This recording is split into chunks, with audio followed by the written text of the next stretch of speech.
Сәлеметсіз бе, Талшын Артыққызы, қалыңыз қалай? Саламатсыздар ма?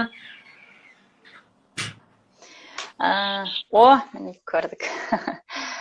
Сізді көргеніме Қайырлы кеш. қуаныштымын. Қайырлы Рахмет, кеш. мен де қуаныштымын. Даусыңыз Танысқаныма естіліп тұр ма? қуаныштымын.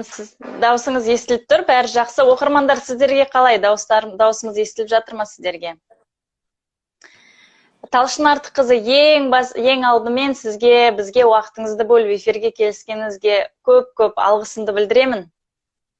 Бүгін өте маңызды бір керемет тақырып қозғағалы отырмыз. Сондықтан сізге де алғысым шексіз, ал оқырмандар сіздер алыстамаңыздар, соңына дейін эфирді тыңдаңыздар, сұрақтарыңыз болса қоя отырыңыздар. Бұл өте маңызды тақырып. Енді менің оқырмандарыма сізді тағы да таныстыра кетейін. Бізбен бірге бүгін эфирде Алматы қаласының белгілі, танымал эксперт нутрициолог маманы, биомедицина ғылымдарының магистрі, сауатты аналар мектебінің негізін қалаушы, балалардың дұрыс тамақтануы кітабының авторы Талшын Артыққызы. Рахмет үлкен. Эфирімізді, сұхбатымызды бастамас бұрын, жалпы біздің көрермендерімізге түсінікті болсын. Нутрициология ғылымы деген не жалпы? Сол туралы, ол нені зерттейді? Бір аз ғана сол туралы бір сөз қозғасақ.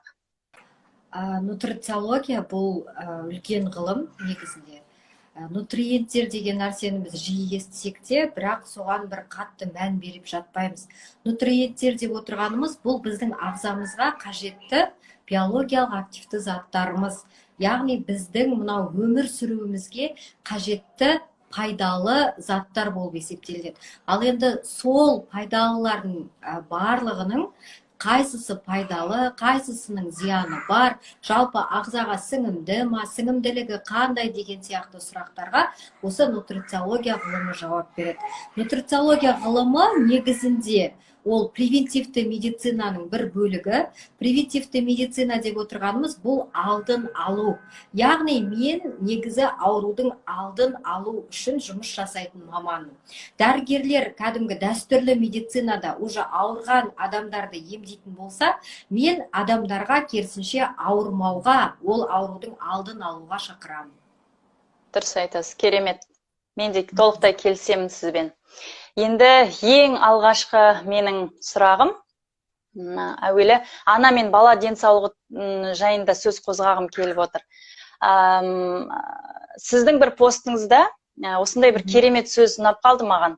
Жүкті кезеңде сен өзіңді қалай күттің, балаңның да денсаулығы мен иммундық жүйесінің деңгейі сол деген керемет бір сөзіңіз бар.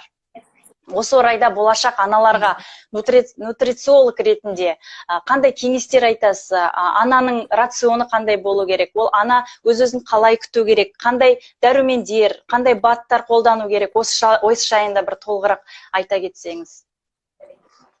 Өте дұрыс. Негізінде мынау сауатты анадан кәдімгі дені сау бала туады деп мен әрдайым айтып жүрмін. Сондай жаңағы мектеп құрдым өзімнің атымнан, я.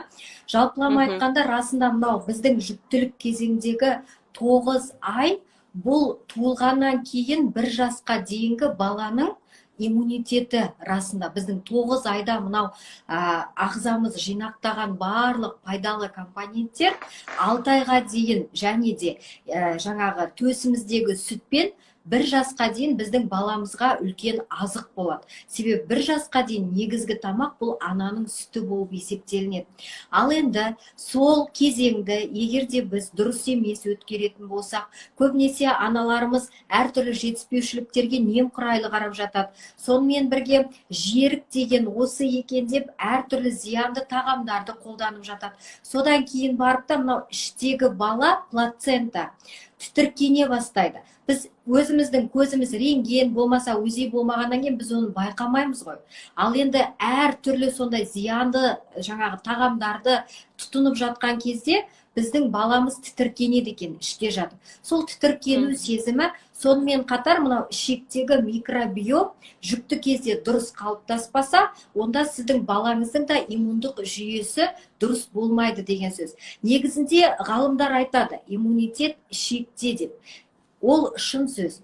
Иммунитетіміз біздің ішектен басталады. Жаңағы микробиом деп отырғанымыз, біздің мынау ананың ішек жүйесіндегі 2 килограммға дейін бізде пайдалы пайдасыз бактериялар өмір сүреді біздің ішектерімізде. Вот сол бактерияларыңыз егер де сізде дұрыс болмайтын болса, баланың иммундық жүйесіне плацента арқылы барады екен. Егер сол сіздің микробиомыңыз дұрыс болмаса, әртүрлі қанты көп тағамдар, газды тағамдар, әртүрлі фастфудтар болмаса, жартылай шикі тағамдарды қолданатын болсаңыз, сіздің жаңағы ішек жүйеңіздегі микробиом бұзылады, ол бұзылып балаға тікелей әсер етеді. Содан кейін де бала туылғаннан кейін бірден диатез шығады, колики қатты болады, ішке бу желденуі деген сияқты. Содан кейін барып, мынау қазір екінің бірінде аллергия және де өкінішке орай атопический дерматит кездесіп жатады. Маған үнемі қояды, анасы да, әкесі де, тіпті родом бізде ондай ауру жоқ дерматит деген. Бұл бала қайдан шықты деген сияқты. Мен айтамын, жүкті кезде сіз иммундық жүйеңіз қандай болды? Айтады, анемия болған, минералдар жетіспеген, болмаса мен жаңағындай балға жерік болғанмын, цитрусқа жерік болғанмын, дәмдеуіштермен қатты тағамдар жегенмін деген сияқты. Олардың барлығы бізде зиянды уыттар, консерванттар өкінішке орай әр тағамның құрамында болатын. Сондықтан осылай ананың микробиомы бұзылғаннан кейін өкінішке орай плацента арқылы балаға да солай барып жатады.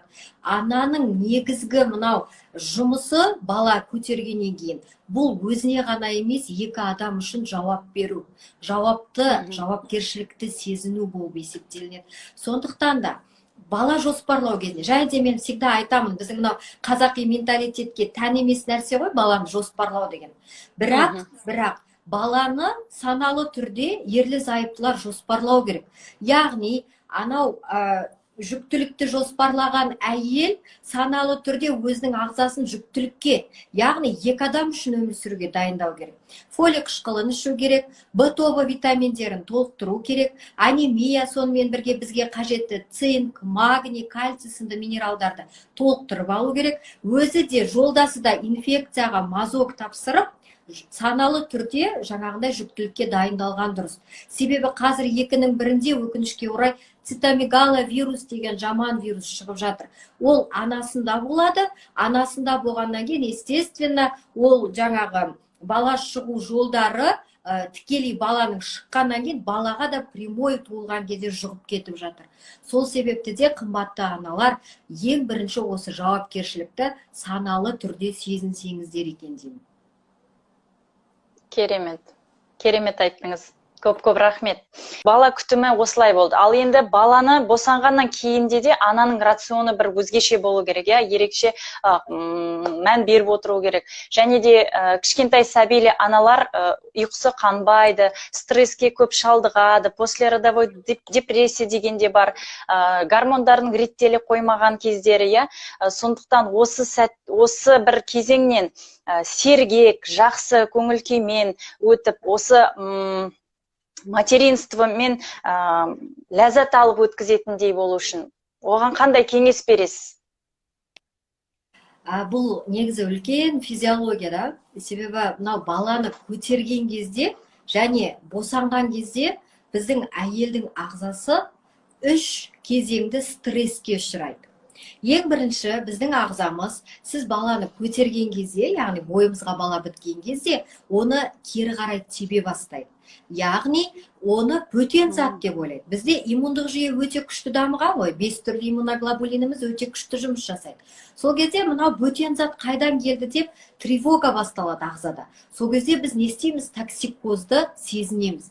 Токсикоз боламыз. Яғни мынау біздің иммуноглобулиндеріміз өте күшті баланы сыртқа тебе бастайды.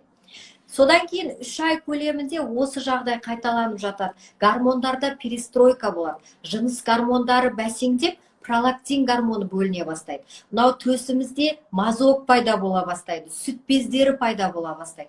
Содан кейін барып иммундық жүйемізде түсінеді, ол бәле жаңағы бөтен зат шықпайды екен. Болды, біз енді қайтадан перестраиваться етейік, сол бөтен затпен бірге өмір сүруге дейді. Бірінші стресс сіздің ағзаңыз үшін осы нәрсе. Екінші стресс бұл сіздің жаңағындай стимуляциямен келген, толғақпен келген толғағыңыз. толғақ болады ғой бізде, ай толғақ деп жатады 35 аптадан кейін. Сол кездерде мынау біздің жаңағы жамбас сүйегіміз ашыла бастайды. Омыртқадан жаңағындай түгел мынау жамбас сүйегіміз ашылады да, жаңағы тууға дайындала бастаймыз біз. Сонымен қатар 7 айдан бастап баланың басы төмен түсе береді. Ол түскен сайын біз не істейміз? То изжога боламыз, то ішіміз тартып ауырады. Бұл да бір сіздің ағзаңызға тигізген стресстік жағдай. Одан кейін босану. Яғни толғатамыз, сосын босанамыз. Бұл үшінші кезеңдік стресс. Босанған кезде қандай стресс болады? Яғни жаңағы жыныс гормондары тоқтап қалып еді ғой. Ол енді қайтадан пролактинді азайтады да, жыныс гормондары бала туылып болғаннан кейін біздің жатырымыз қайтадан бала көтеруге дайындала бастайды. Яғни барлық гормонымыз перестраиваться етеді.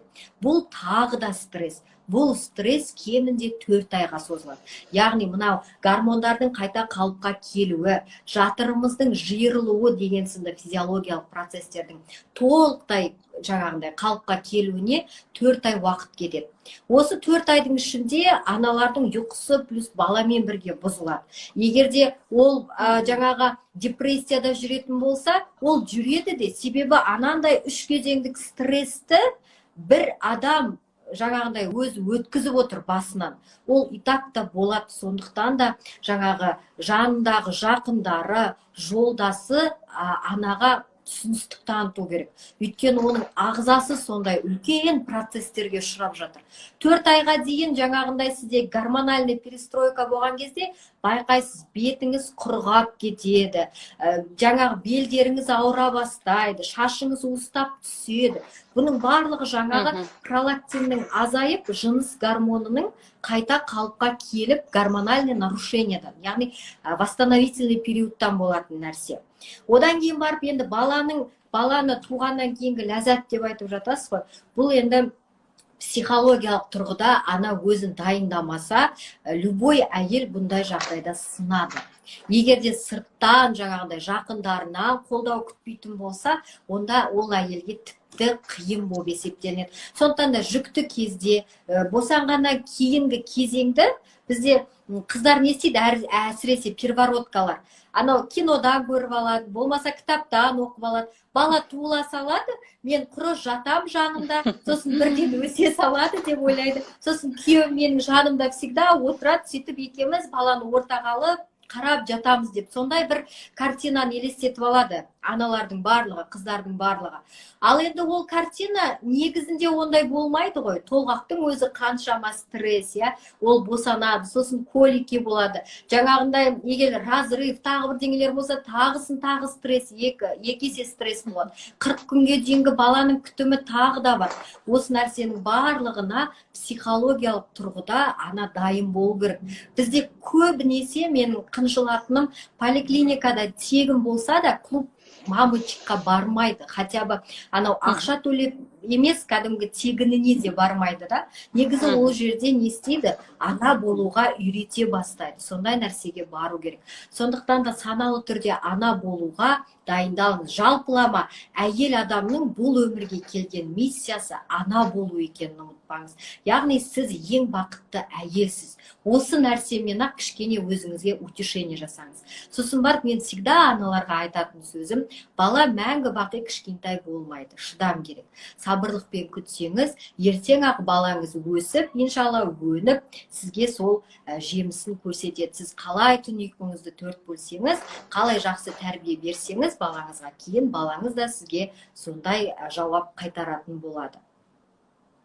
Дұрыс айтасыз. Көп рахмет, керемет түсіндіріп бердіңіз бізге. Мына жерде жаңадан қосылған көрермендер, оқырмандарымыз бар сияқты, тақырып қандай деп жатыр. Біздің бүгінгі тақырыбымыз ас адамның арқауы. Негізінде басты мақсатымыз осы тағам рациондарға тоқталамыз. Әлі алдағы уақытта сұрағымыз болады ол туралы. Эфирден алыстамай тыңдап отырыңыздар. Және де енді осы сұрақты толықтыра кетейік. Жаңа босанған ананың рационы қандай болу керек? Мысалға, бізде қазақ әйелдеріне сүті жақсы болсын деп, қою шайменен май салғызып, тары салғызып, шай көбірек ішкізіп сөйтіп жатады, иә? Сол сондай жағы дұрыс па, дұрыс емес па?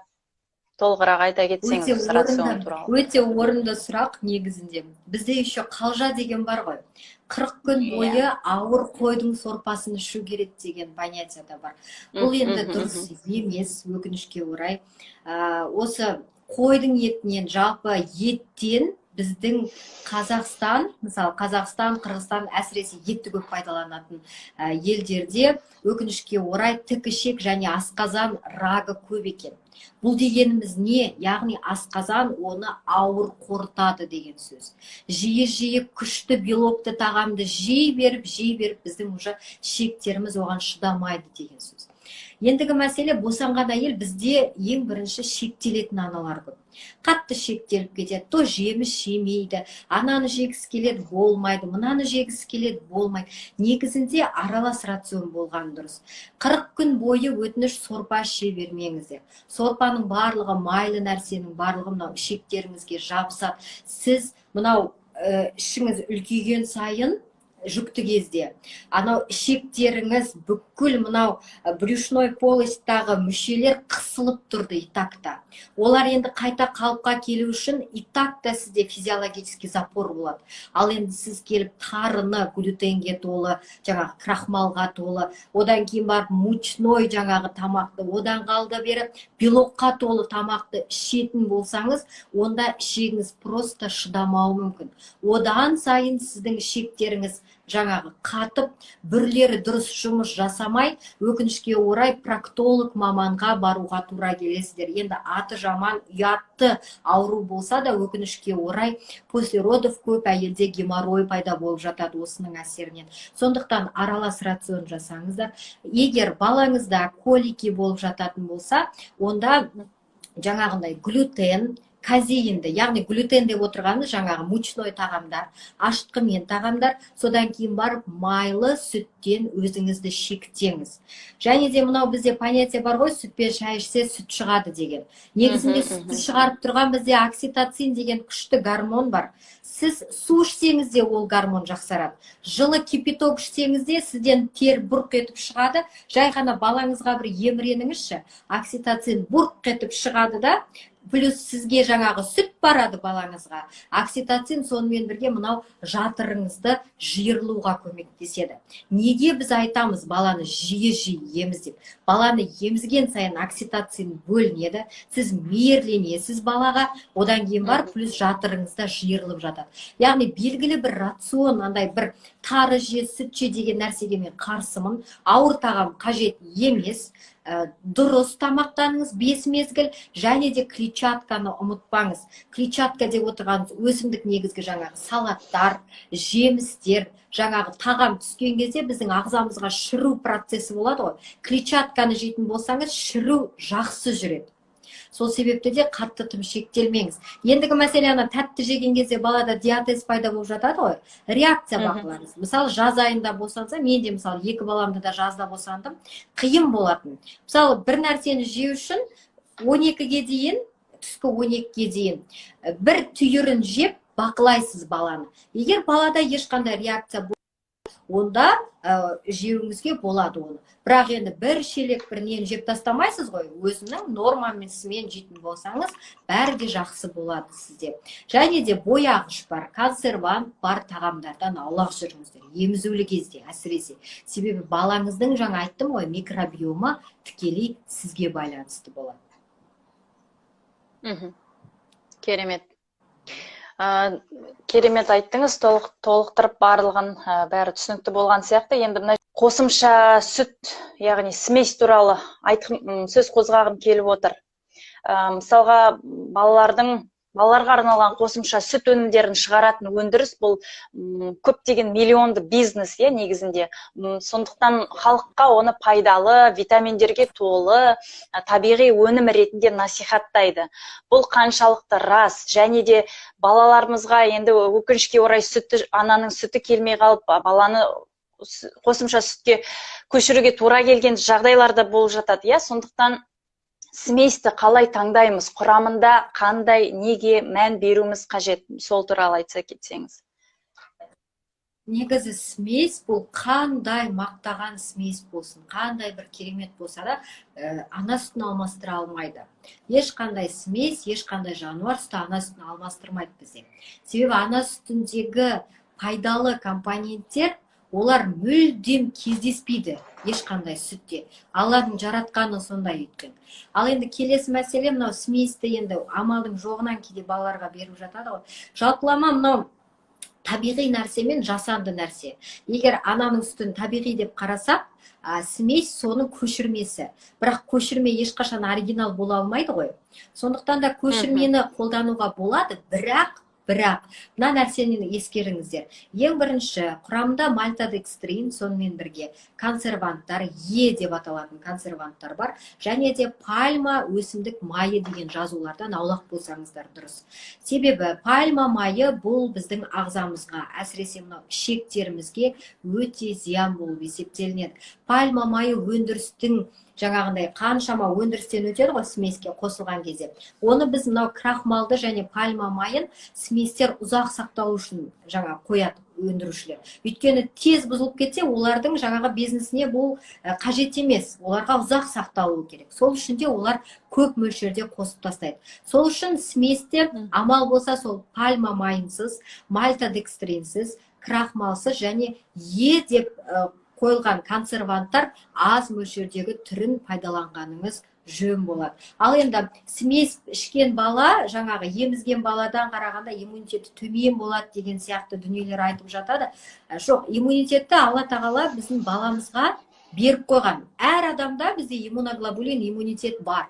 Әрине, емізудегі бала ананың жаңағы әртүрлі пайдалы компоненттерін алып, ода ағзасы күштірек болуы мүмкін.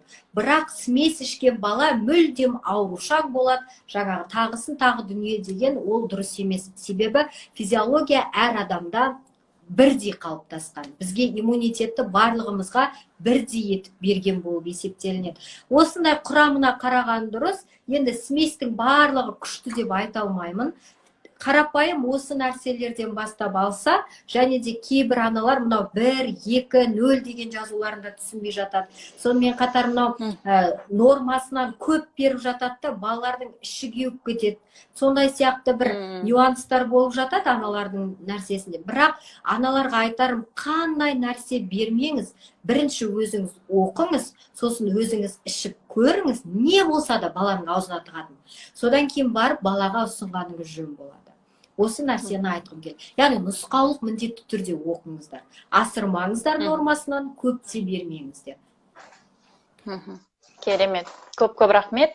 Және де сәбиге қосымша тамақты қай айдан, қандай жастан бастап енгізуге болады? Және де қандай тамақ түрінен бастаған дұрыс ең алдымен? Қандай мөлшерде бастаған дұрыс? Және де егер дүкеннің пюрелерінен бастайтын болса, қандай түрінен бастаған жақсы, сол туралы айта кетсеңіз? Қосымша тамақты бала қорыталатын кезде, бала дайын кезде. Яғни, ол 6 айда ғана дайын болады. Жалпылама біздің 6 айда асқазанда, баланың асқазанда пищеварительный ферменты пайда болады.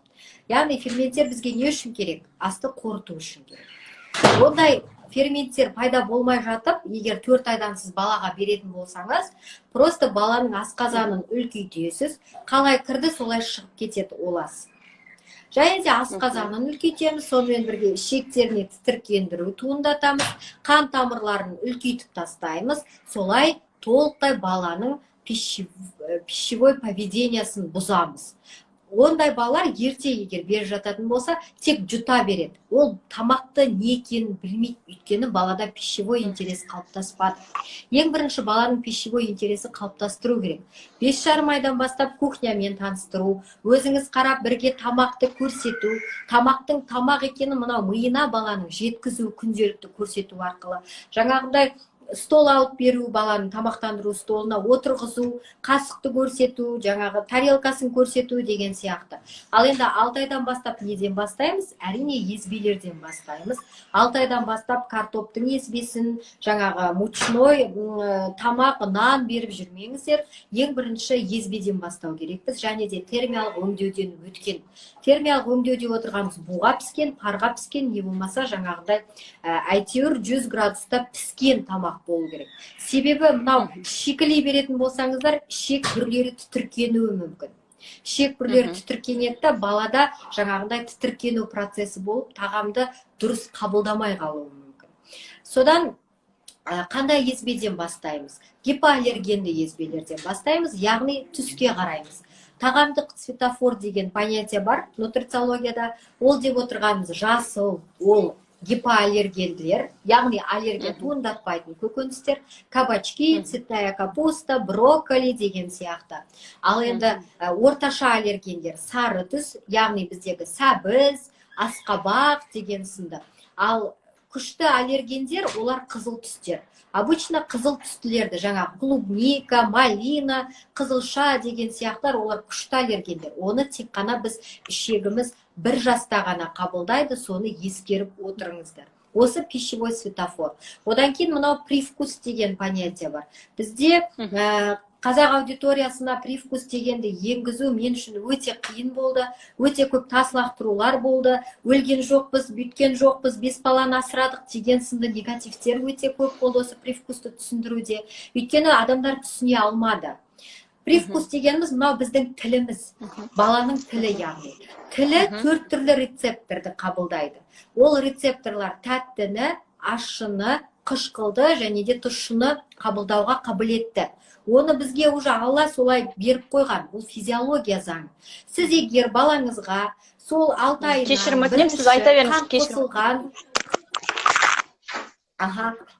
қан қосылған, жаңағындай ашы тұщы қан қосылған, әсіресе ботқалардан бастап қояды ғой бізде. Ал қан зиян екенін білеміз. Сондай нәрселерді беріп қояды да, ол кезде жаңағы тәттіні бізде сезетін рецептор күшті жұмыс істейді да, оны сезеді. Яғни привкус тәтті нәрсеге қалыптасып қояды. Содан кейін барып уже мені оқиды да, мәз саған 1 жасқа дейін қант болмайды екен ғой деп, егер балаға қантсыз тамақты беретін болса, ол бала оны просто жемейді. Себебі мынау рецептор уже тәттіні қабылдап қойған. Сондықтан да ең бірінші осы нәрсені қалыптастыру керек. Әбден тәттіге, тұздыға жаңағыдай үйретіп алғаннан кейін, оны қайта жаңағы дұрыс тамақтануға ауыстыру қиын болады. Ал енді тәтті ойбай тұз қоспасақ, жаңағы қант қоспасақ дәмсіз болады ғой деп айтатын аналар бар. Ол сіз үшін дәмсіз. Себебі сіз уже ересек адамсыз, сіз уже 4 түрлі нәрсені тіліңіз сезіп қойған, сіз білесіз уже. Ал бала анасымен басқа ештеңені сезген жоқ қой. Сіз қандай тамақ бересіз, ол соны жейді. 7 айдан ботқан енгіземіз, 8 айдан сүт қышқылды өнімдер етті енгіземіз, одан кейін 9,5 айдан бастап ақырындап кәдімгі 5 уақытты өзіміздің жаңағындай отбасылық менюға баланы ақырындап үйретуге болады. 5 мезгіл тамаққа. Тамаша. Көп рахмет. Жаңағы сұрап жатсыз ғой, дайын езбелер, дайын кашалар деп. Негізі табиғиға жетпейді әрине. Бірақ талшын талдау деген менде не бар, айдар бар. Сол кішкене құрамы табиғиға жақын түрлерін талдап қойғанмын. Яғни сол баяғы құрам оқимыз. Құрам оқып, құрамы табиғиға жақын органикалық түрлерін беруге болады. Көбінесе енді ондайды уақыты жоқ аналар, болмаса бізде мынау ауылды жерде тұратын аналар болады ғой. Жаңағындай брокколи, кабачок деген қолжетімді емес кезде, сондай бірақ дұрыс құрамдысын беруге болады. Түсінікті болды, рахмет. Және енді баланың денсаулығы оның тәрелкесіне түскен асқа тікелей байланысты, иә. Оның дұрыс тамақтану арқылы біз көптеген аурулардан алдын ала аламыз.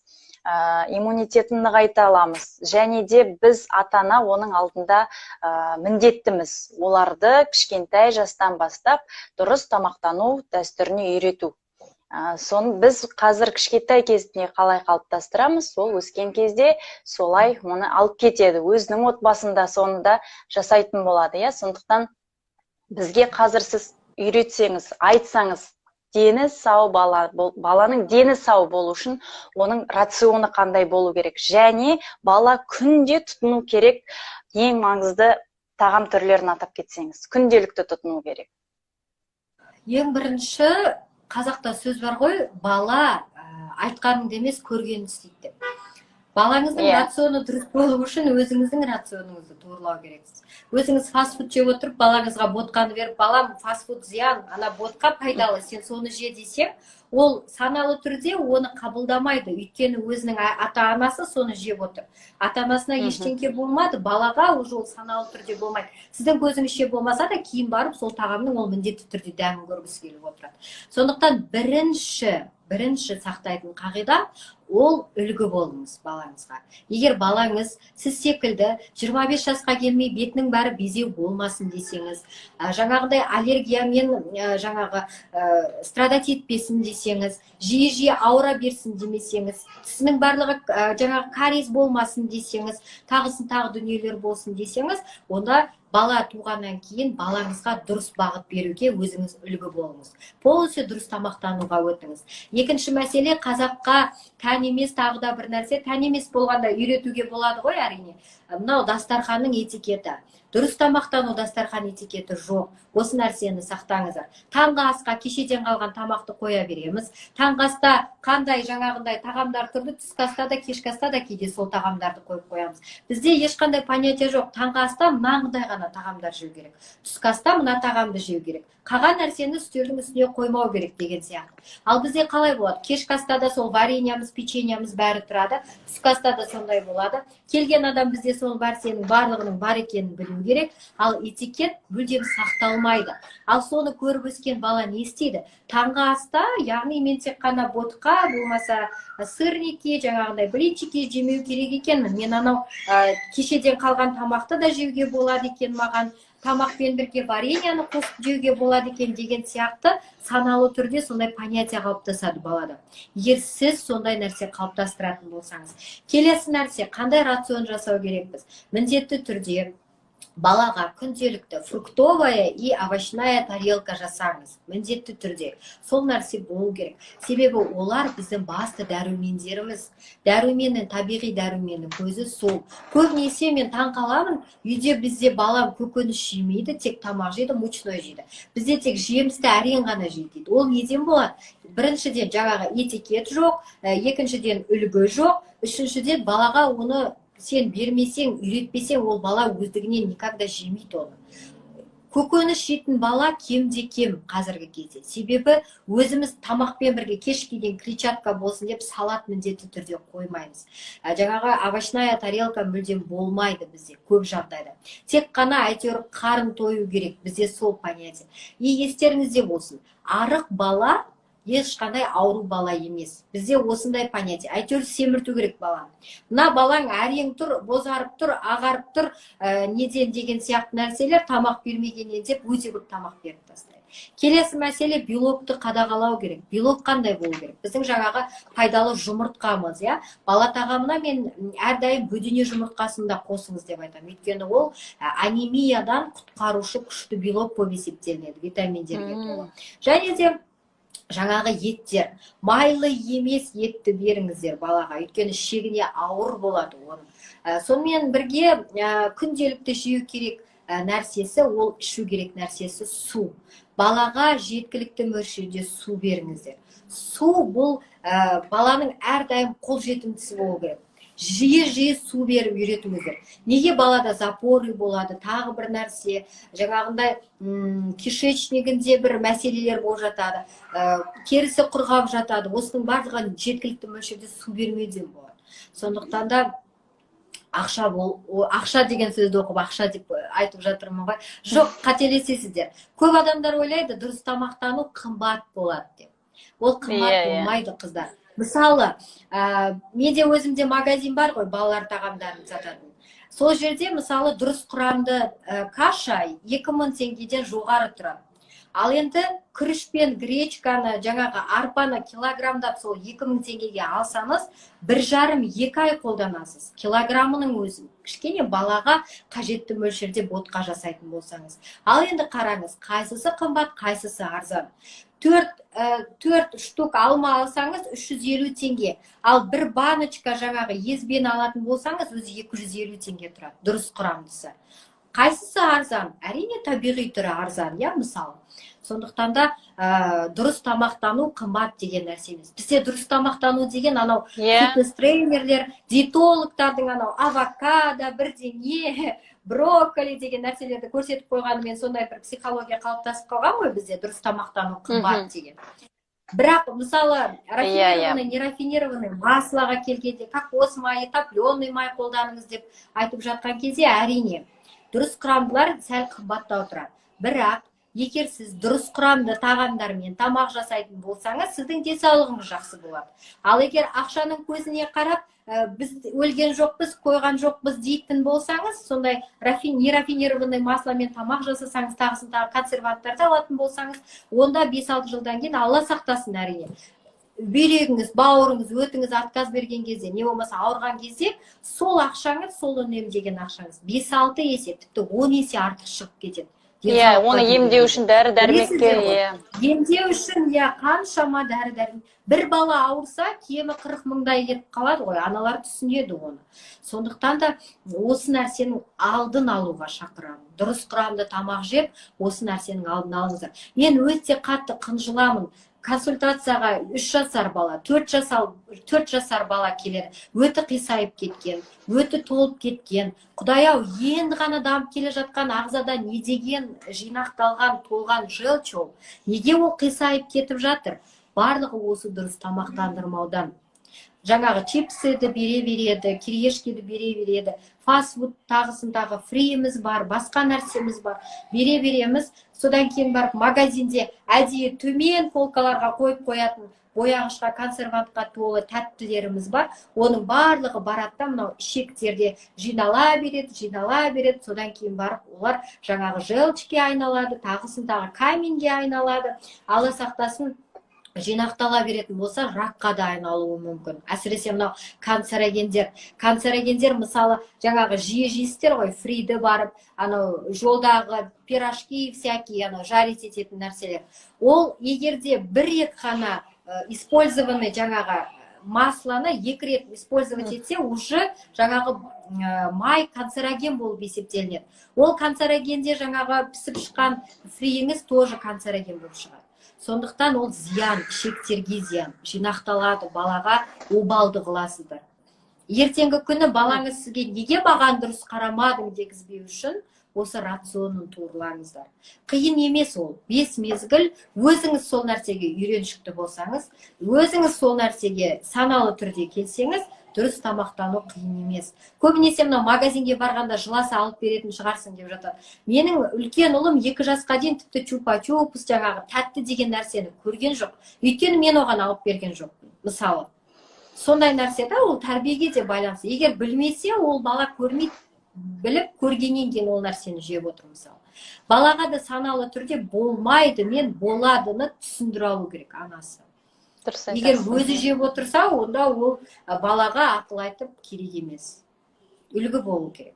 Дұрыс айтасыз, жаңада ақшаға келіп тіреледі бәрі деген сияқты әңгімелер айтылып кетті оқырмандарымыздың арасында. Негізінде дұрыс тамақтану ақшаға келіп тірелетіндей, ол ондай қатты қымбат нәрсе емес, ол больше жаңағыдай көкөністер, мысалы марк сәбіздің өзін перекус уақытына балаға сәбізді турап беріп қойсаң, ол керемет, содан кейін даже мына овсяные хлопья деп айтамыз ғой, қазақшасын қалып отырмын.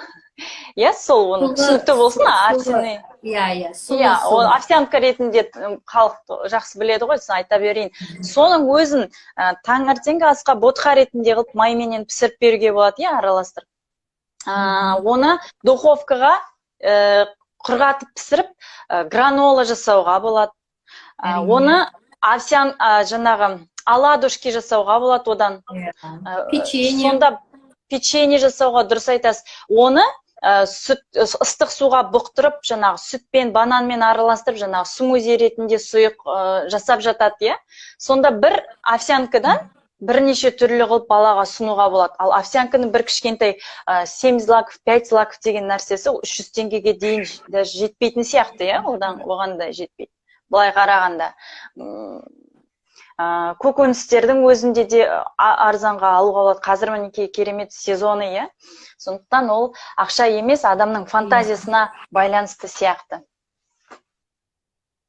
Көбінесе мынау мен мұздатып жатам ғой. Жаз кезінде холодильникке мұздатып жаңағы жемістерді салып жатсам, айтады ғой, жаңағы мұздатқан зиян ғой дейді маған. Көп айтады ғой, мұздатқан да зиян екен. Өйткені кейбір диетологтар айтады ғой, енді мұздатқан да зиян, негізі аз қалады, ода пайдалы нәрсе деп. Бірақ ол мүлдем зиян деген сөз емес. Әрине, табиғиға қарағанда ода жаңағы заттар азаяды, пайдалы заттар. Бірақ қыстағы бір 4 клубника алыңызшы, 3000 теңге болады. И то ол нитратқа толы клубника. Нитратқа толы теплицада өсірген клубникаңыздан, одан да менің жазда жаңағы холодильнигіме суытып сақтап қойған клубникам более табиғи болады. Сондықтан да жаз айында да қыстың қамын ойлап, осындай нәрселер жасап қойсаңыздар да болады. Заготовки жасауға болады әртүрлі. Келсем, тоқтай, дұрыс айтасыз. Және жаңа жоғар жақта бір сұрақ өтіп кеттім. Ешкінің сүтін балаға береміз дейді, кішкентай балаға. Ешкінің сүті ауыр емес пе дейді. Негізінде нутрициологияда, негізі мынау ВОЗ стандарты бойынша да, мынау америкалық дұрыс тамақтану ассоциациясы бойынша да жануардың барлық сүтін біздің кишечник 1 жастан бастап жаңағындай қабылдайды деп айтып жатады. Заң бойынша, физиология заңы бойынша 1 жастан ары беру керек.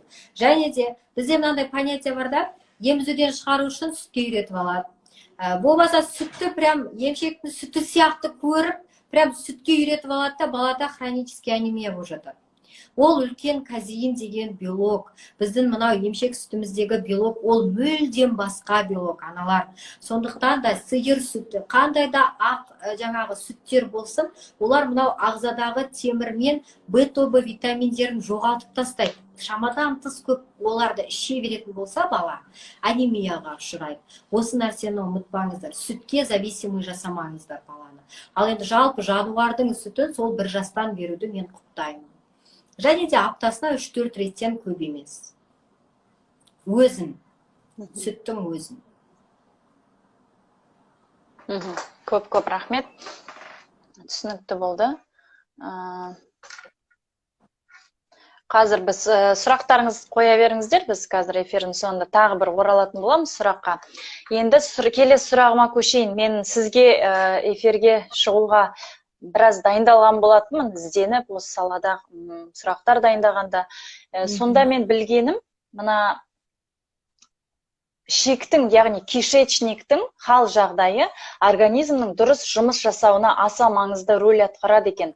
Ал кишечникте қандай да бір ақау болатын болса, онда аллергия, адам терісіндегі проблемалар, экзема, псориаз, әлсіз иммунитет, запоры, тіспен проблемалар, үздіксіз бас ауруы, уайымшылдық, буындардың сырқырап ауруы, үнемі шаршап жүру, әлсіздік, салмақтың жетіспеушілігі, немесе керісінше артық салмақ, созылмалы, яғни хронический аурулар, жиі суық тию, инфекциялық ауруларға бейім болу, осы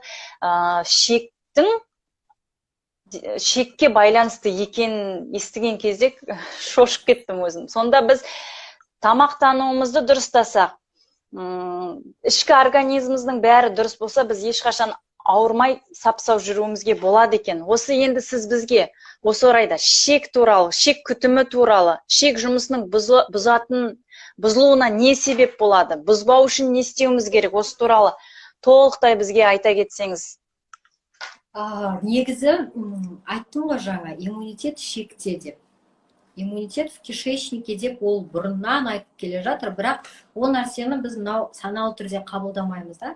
Жаңа мен айттым ғой микробиом деп. Микробиом деп отырғанымыз сол біздің ішектерде жақсылап тұрып отырған бактерияларымыз. Ол жерде пайдалы бактерияларымыз да бар, зиянды бактерияларымыз да бар, Егер де біздің иммундық жүйеміз төмендеп кететін болса, және де иммундық жүйе қашан төмендейді? біздің мынау ағзамызға пайдалы зат кіруді азайтқан кезде төмендейді. Ал пайдалы зат қалай кіреді бізге? Тамақ арқылы кіреді. Дұрыс қой? Сондықтан да егер де дұрыс тамақтану десе, барлығы бір арықтайтын адамдар ұстайтын нәрсе деп ойлайды. Болмаса ауру адам ұстайтын рацион диета деп ойлайды. Ал на самом деле дұрыс тамақтану ол любой адамға керек нәрсе, өйткені денсаулық ол. Жаңағы микробиомымыз, біздегі ішегіміздегі отырған күшті микроорганизмдеріміз, олар біздің мынау ағзамыздағы барлық процестердің дұрыс жүруіне көмектеседі. Ішекке түскен жаңағы тамағымыздың шіруіне көмектеседі. Содан кейін барып әртүрлі мүшелерімізге ол тамақтың дұрыс сіңуіне көмектеседі. Керегін қалдырып, керек емесін шығаруға көмектеседі деген сияқты. Егер де сол пайдалы бактерияларымыз егер азаятын болса, ол қашан азаяды? Жаңағы консервантқа толы тамақ жегенде, канцерогенге толы тамақ жеген кезде, глютенді тамақты өте көп жеп қойған кезде, казеинді жаңағы сүтімізді көп ішіп қойған кезде, мынау шек болатын болса, ол жерде анау ворсинки бар ғой, кірпікшелер. Солар былай бүйтіп тұрады. Как жел соққанда ағаштар бүйтіп жылжиды ғой, дәл сондай болып тұрады ішектің ішінде ворсинки. Олар жаңағы тамақ кірген кезде былай оларды жаңағындай түсіреді, жоғары көтереді, и жаңағы микробиом оларды шірітеді. Шірітеді жаңағы ағзамызға сіңдіреді, бүкіл жерімізге жіберіп, и керек емесін тікішек арқылы шығарады сол ворсинкаларымыз. Ал енді глютенді тамақты жеген кезде мучной тамағымыз, жаңағы крахмалға толы тамақтарымыз, күшті тамақтар. Сол кезде казеинді көп ішкенде, жаңағы сүт ішетін балаларды сол үшін ғой айтып жатқаным. Анау бүрлер жабысады бұлай. И жабысқан кезде анау тамақта не істейді? Кишечникте тұрады дағы, не былай жүре алмайды. Ол уже тұрған кезде ол тамақ жай тұрмайды ғой, шіриді ғой тұрып. Одан кейін бар не сіңе алмайды ол тамақ, не сыртқа шыға алмайды. Балада, үлкен адамда запоры басталады. Запор пайда болады. Ал тамақ ішке түскен кезде біздің өтіміз не істейді? Жиырылады. Яғни дайындалады ананы алу үшін. Ал жиырылған күйінде ол өт қалып кетеді. Тағысын тағы сөйтеді, не істейді? Біздің өтіміз қисаяды, деформацияға ұшырайды. Одан кейін ол жерде не пайда болады? Желчь пайда болады. Желчьті емдемесек, ол жерде тас пайда болады. Тас пайда болғаннан кейін өкінішке орай өтімізді алып тастайды. Бүйректе де дәл сондай нәрселер пайда болады. Көрдіңіз бе, бір ішектің өзінде анау шіріген тамақ қалып кететін болса, қаншама біздің ағзамызға не болып жатыр? Зиян болып жатыр. Анау шірік нәрсе, шіріп тұрған тамақ, анау ішекте не былай қозғала алмай тұрғаннан кейін, мынау кішкентай ішегіміз не істейді? Үлкейе береді. Потом мынау ауыздан иіс шығара бастайды. Шіріп жатыр ғой өткен тамақ іште. И ауыздан жағымсыз иіс шығады. Тамақ шірімегеннен. И дырявая кишка деген пайда болады. Кей кездері балаларда өте ұзақ запоры болып, одан кейін жаңағы қалдары өте қатты болып шығып жатады. Жинап шығарып жатады балалар. Осының барлығы сол ішектегі мынау процестің дұрыс болмауына.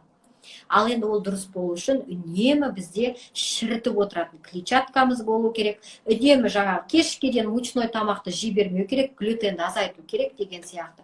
Одан кейін бар көмір суды азайту керек, қант қой бізде көмір су деп отырамыз. Шамадан тыс қантты да жейтін болсаңыз, мынау қан тамырлары деген дұрыс жүрмейді, және де оның сыртында жаңағындай атеросклероз деп айтып жатады, майлар, холестерин жинала бастайды.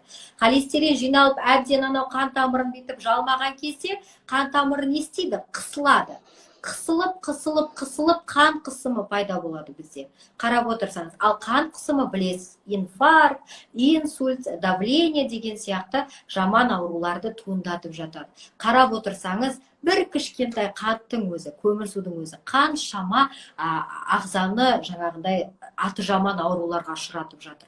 Жаңағы айтқаным сол ғой, етті көп жейтін біздің қазақтарда сол үшін де мынау тікішектен, асқазаннан, бауырдан кетеді онкология көп жағдайда. Сол себепті осы тамаққа байланысты. Жаңағы біздің мынау ішегіміздегі мынандай процестер дұрыс жүру үшін біз үнемі дұрыс тамақтанып отыру керекпіз. Тойып аламыз, одан кейін барып ұйықтар алды тамақ жеп аламыз. Ол байқұс ана жаққа бір тағамның қорытылуына кемінде 6-8 сағат керек.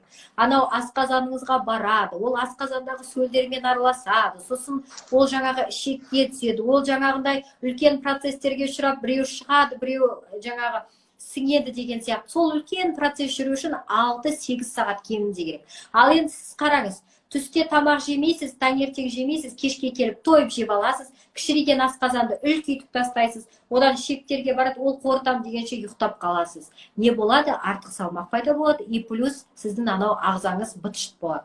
Былайша айтқанда шіру де дұрыс болмайды, ешқандай процесс дұрыс жүріп жатқан жоқ сізде. Сондықтан да дүние күйіп кетсе де деймін ғой мен, дүние күйіп кетсе де таңертең тұрып бір жаңағы стакан суыңызды ішіп, перекус болсын жасап кетіңіз. Бізде қазақта да, мұсылманда да айтады ғой, таңғы ас тәңірде деп, бекер айтпайды оны. Таңғы асты міндетті түрде ішу керек. Түскі ас міндетті түрде көп жаңағындай калориялы және де күшті болу керек.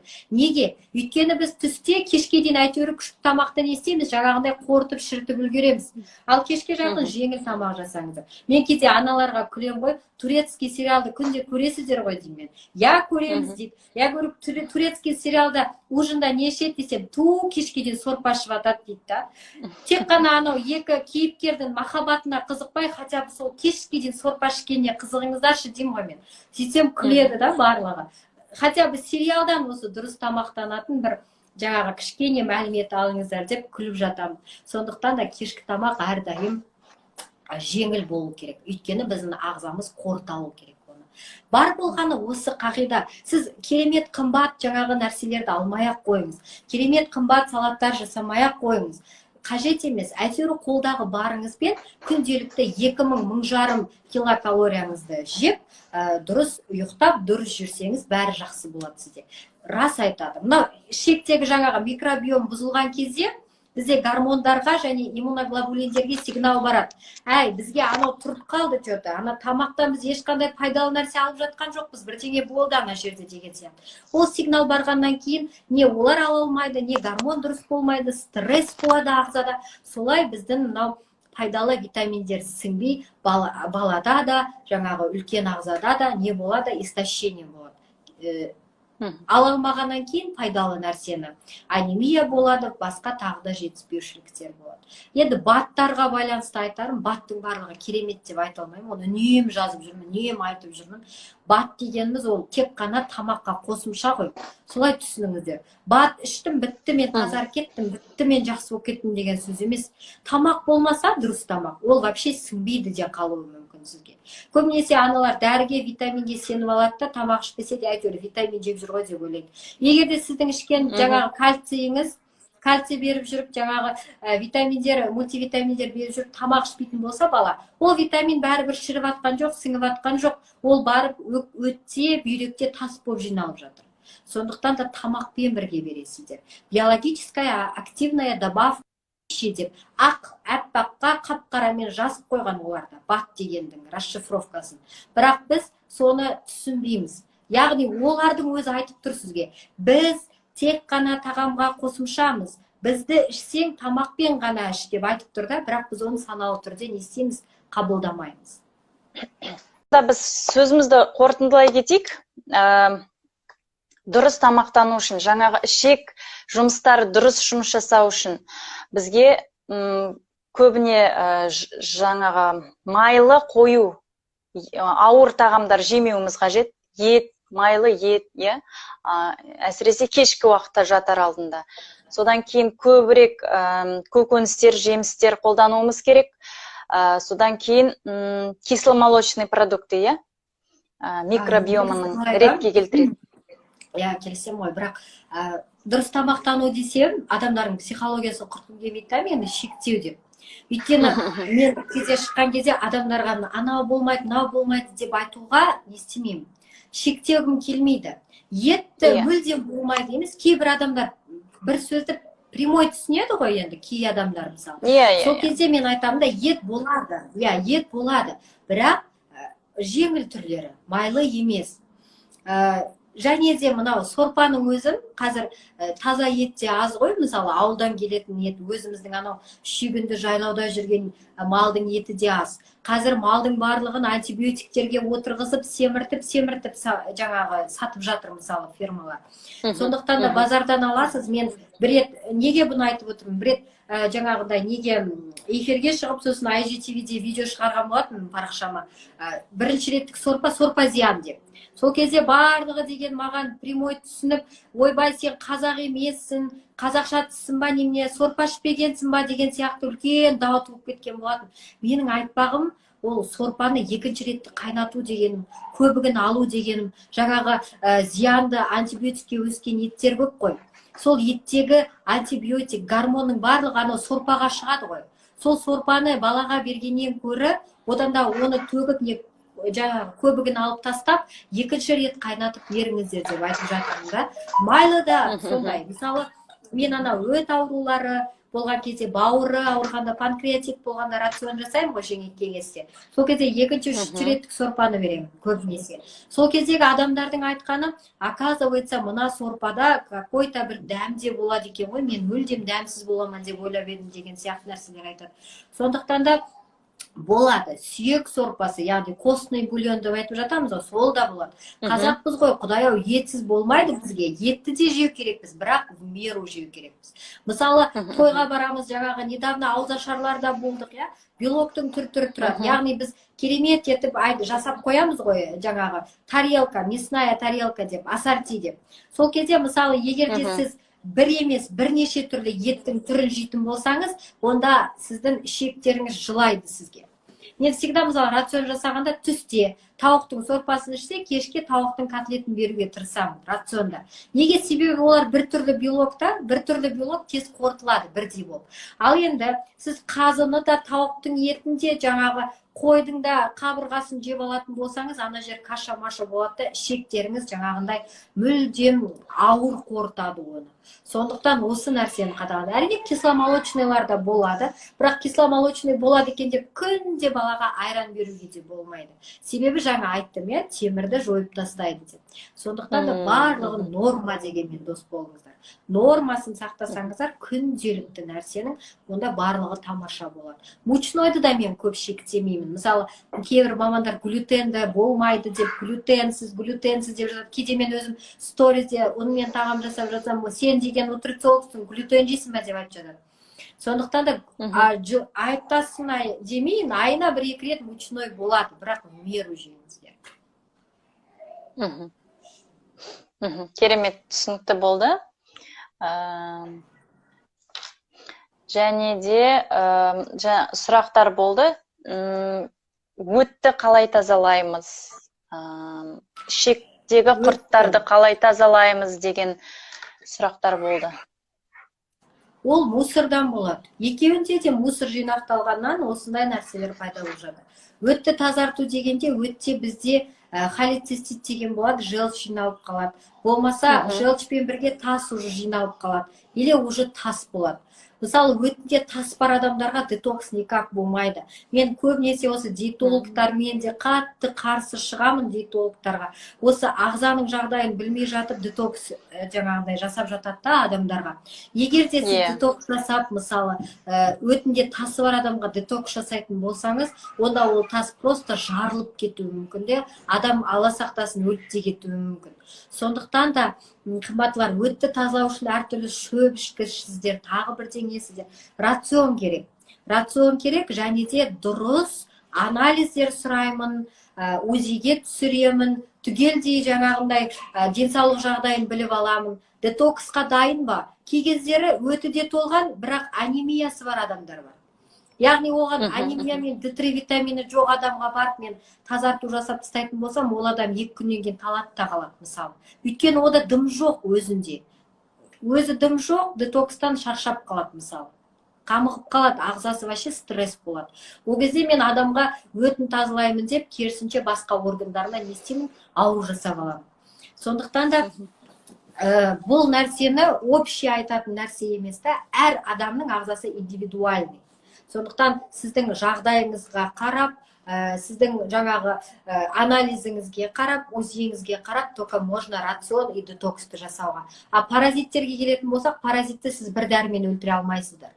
Күнде осы соңғы посттарымыз паразитке арналып жатыр, өйткені балаларда да паразит. Және асқазанның хеликобактер пилори бар, күшті болып, ауыздан да иісті шығарып, тіпті тамақты да қорытпай жататын.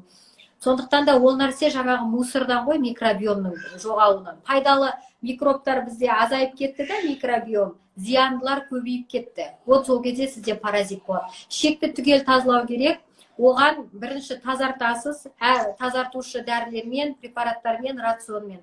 Одан кейін барып ағзаны поддерживать етесіз витаминдермен, одан кейін 6 ай, 1 жыл көлемінде рацион сақтайсыз. Яғни, анау жаман паразиттер көбейіп кетпеу үшін қайтадан сіз всегда витамин, минералдар ішіп тұру керексіз. Және де оның пайда болуын туындататын тағамдарды шектеу керексіз.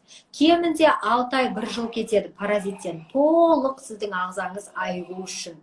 Өкінішті әрине, көп аналардың сабыры жетпей жатады. Ой, бізге лямбля деген, бізге острица бар деген, бірақ бір дәрі ішеміз, жоғалады да 2 айда пайда болады деп. Конечно, ол 2 айда пайда болады, егерде дәріні ішіп аласыз да түсіріп тастап, одан кейін ол қалады ғой бәрібір паразит деген іште, түгел түспейді. Олар қайтадан орта пайда болады, тәттіні жейді, мучнойды жейді, одан кейін қайтадан ол көбейіп кетеді. Сосын қайтадан айтады, ой, мына паразит деп екен, бәле болды деген сияқты. Ол жерде кінә өзіңізден, потому что сіз поэтапно түгел паразиттен тазартпадыңыз ағзаны.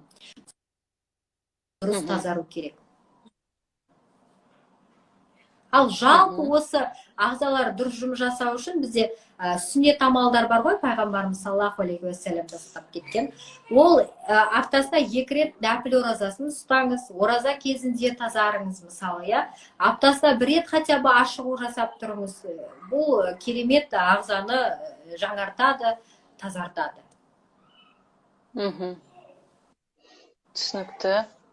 Көп рахмет. Және тағы да бір менің сұрағым, осы дәнді дақылдарды суға салып қойып проращивать, орысша айтқанда, я, солай тұтынып жатады. Соның не пайдасы бар, не ерекшелігі бар, сол туралы айтыңыз. Бұл нәрсе былай ғой.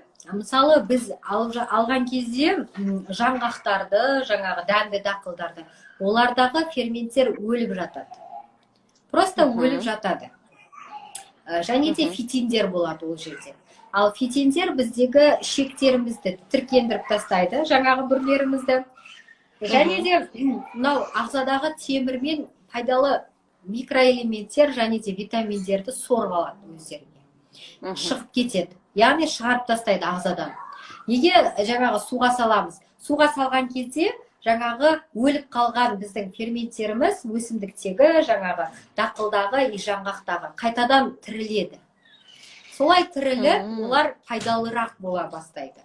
Сол үшін де мен дақылдарды, жаңғақтарды суға салып, фитинінен тазартып, анау ферменттерін оятып, жесеңіздер пайдалы болады деп айтамын. Ол пайдалы ферменттін ояту. Керемет. Көп рахмет.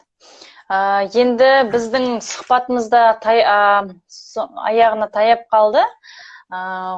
Оқырмандарымыздың да сұрағын қойған секілдімін, тағы бір шолу жасап өтейін. Жаңа 10 айлық, 7 айлық балаға не береміз деген жаңағы бірінші эфирда айтылды, ол сақтаулы, оны қайтадан қарап алсаңыздар болады. Қосымша тамақ, талшын қосымша тамақ деген хэштегте де бар сол айтқан заттарын, қарап алса болады потом. Талшын Артыққызының парақшасына тіркеліңіздер. Талшын талдау деген рубрика бар. Соның ішінде көп деген мағлұматтар ала аласыздар. Қалай таңдау керек, арнайы бір тағам түрлері болсын, өнімдер болсын, басқа косметикалық заттар болсын, барлығының қалай таңдау керек екен туралы көп мағлұматтар аласыздар. Міне соңғы кезде сіз өте көп пост жаздыңыз, жаңағы ішекті тазалау, құрттардан тазалау туралы барлығы толықтай жазып жатыр. Сондықтан тіркеліп мағлұмат алсаңыздар болады. Және де Талшын Артыққызы, сіз көптеген керемет марафондар өткізіп тұрасыз, сол марафондарға өтуге болады. Толығырақ эфирден соң Талшын Артыққызының парақшасына өтіп мағлұматтар алсаңыз болады. Енді біз бүгін керемет сұхбат жасаған секілдіміз. Өте мен ойлағаннан да артық мағлұматтар бердіңіз. Сізге көп рахмет. Алла разы болсын. Жаңада бірінші эфирде де, қазірде де оқырмандар жазып жатыр. Алла разы болсын деп рахметін айтып жатыр. Сізге көп рахмет. Шынымен де осы халықтың денсаулығы үшін өз оқығаныңызбен бөлісіп, халықтың санасын ашып, саналы, дұрыс өмір сүруге, дұрыс тамақтануға, денсаулықтарына саналы түрде қарауға көп еңбек атқарып келе жатырсыз. Сіздің парақшаңыз тұнып тұрған керемет пайдалы ақпараттар, оның барлығы үлкен еңбек. Сондықтан сізге Алла разы болсын. Еңбегіңіз бағалана берсін. Халықтың тек алғысын алып жүре беріңіз. Балаларыңыз аман болсын, отбасыңыз аман болсын. Бізге уақытыңызды бөлгеніңізге көп рахмет айтамын тағы да. Сізге тек қана осы шабыт тілеймін. Қанатыңыз талмасын, қажымас қайрат тілеймін. Осымен эфирімізді аяқтайық. Балаларыңызға да көп рахмет. Бізге шыдап сізді шығарған. Айтпаңыз. Оларды да көп шаршатпайық. Иә. Рахмет. Көп рахмет. Қайырлы түн. Осы рахмет. Мынау карантин кезінде тікелей эфирлерге көп шықтым ғой. Телевидениеге болсын, осындай жаңағы журналистермен бірге. Мынау кәсіби деңгейдегі өте керемет эфир болды. Расында алдыңғы аптада да осындай мұғалім, педагог маманмен шыққанда керемет жүйелі сұрақтар қойған болатын. Сұраққа жауап беру де приятно, да, когда сұрақ сондай болады. Ал кейбір мамандар, тіпті журналистердің өзі түсініксіз сұрақтар қойғанда өзім түсінбей қалып жататын. Сондықтан сізге де рахмет, өте керемет сұхбат болды. Көп рахмет. Жақсы, сау болыңыздар. Көп рахмет. Мен өте қуаныштымын. Қуана келісемін. Рахмет көп. Алдағы берса уақытта тағы да міндетті түрде шығып кездесіп тұрайық. Ешқашан ауырмасын. Барлықтарыңызға мықты денсаулық тілеймін. Балаларыңызға мықты денсаулық тілеймін. Аман болайық, ауырмайық, салауатты, дұрыс, саналы түрде өмір сүрейік.